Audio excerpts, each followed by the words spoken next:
But once asked about the Royal Yacht and its decommissioning, she said if she had a choice, she'd love to just have it driven into a beach and live on it as just herself, and not as queen, perhaps, for the rest of her life. She loved it so much.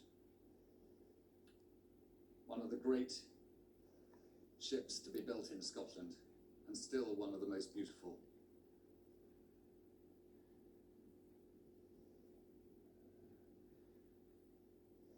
The crowd's really forming here on these crossings and following the journey into Edinburgh itself.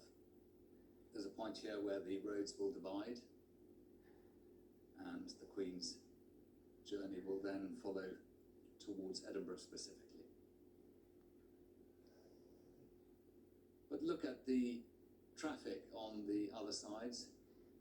If it's moving, it's crawling, as the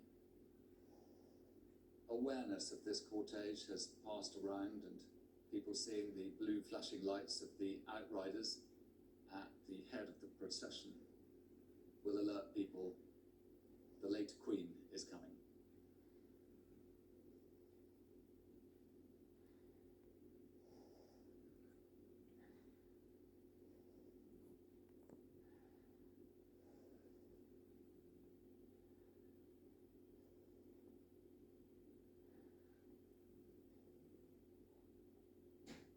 The Queen came to Edinburgh in 1953, soon after she was crowned, and in St Giles High Kirk, where she will lie in state from tomorrow, she was presented the Honours III of Scotland, which were the crown, the sceptre, and the sword. As we've temporarily lost pictures, it might be interesting to see where they're waiting now for the Queen's cortege to arrive.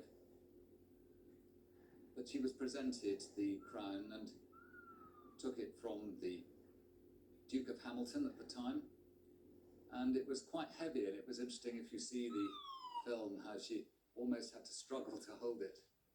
This young 26-year-old woman, as she then was, who'd recently been crowned Queen of the United Kingdom.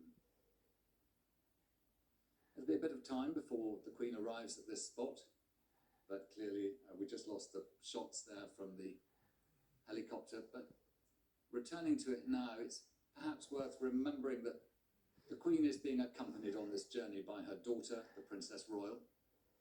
And we have a photograph of Her Royal Highness and Sir Tim Lawrence, who were seen as they left Balmoral on that very sombre journey. The daughter accompanying her mother from the home of their family in the Highlands. And she's still in the car immediately behind the Queen as that cortege approaches the capital city and the Palace of Holyrood House.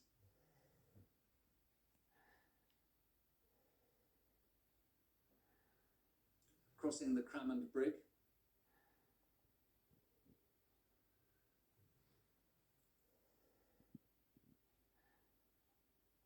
there's a special tradition that goes back to one of the early King Jameses of Scotland, who liked to walk amongst his people unrecognised. But he fell amongst brigands who beat him up, and a farmer heard that somebody was in distress and came and chased off the brigands.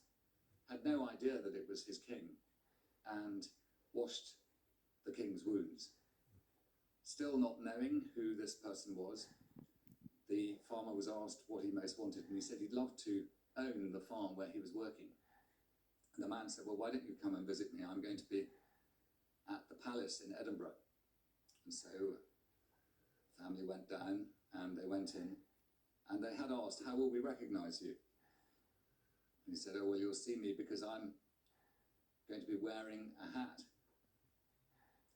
And when they arrived, they were told only the king wears a hat. And they went in and they met the king.